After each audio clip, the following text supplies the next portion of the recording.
শিডিউলই পাওয়া যেত না, এবং তুমি খুবই আসলে পিকি ছিলে, বেছে বেছে কাজ করতে, এবং সিগনিফিক্যান্ট ক্যারেক্টার না হলে করতে না। ওই সময় তুমি সবচেয়ে বেশি কি মিস করো?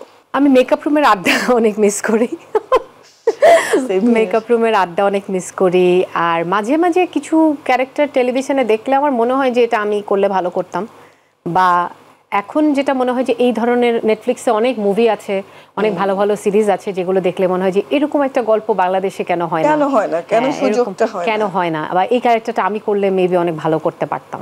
লাস্ট কোয়েশ্চেন আমার, কারণ এখন এটা সবচেয়ে কনসার্ন আমার কাছে মনে হচ্ছে লাস্ট কিছুদিন ধরে, সেটা হচ্ছে মহিলাদের সিকিউরিটি বাংলাদেশে।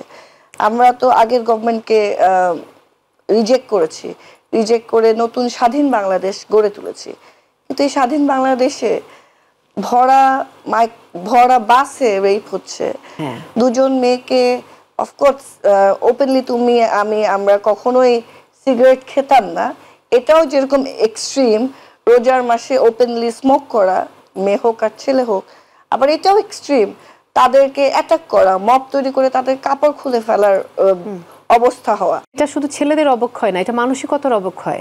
এই যে এটা একদম গোড়া থেকে ঠিক করতে হবে। আমি মনে করি যে এখন স্কুলে এরকম একটা বই তৈরি করা, যেখানে এথিক্স শেখানো হবে, ভ্যালুস শেখানো হবে, মানুষের প্রতি মানুষের শ্রদ্ধা ভালোবাসা শেখানো হবে। এটা অনেক বেশি দরকার, যেটা জাপানে করে।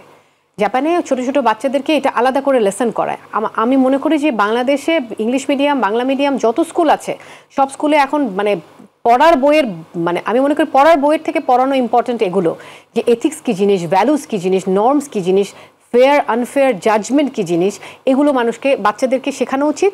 এবং বাচ্চারা স্কুলে আসলে গিয়ে আমার মনে হয় যে এই জিনিসগুলো শিখছে না, পরিবার থেকেও শিখছে না। এবং সংস্কৃতি একটা দেশের মেরুদণ্ড, আমি মনে করি একটা দেশের সংস্কৃতি একটা দেশের মেরুদণ্ড, একটা জাতির মেরুদণ্ড।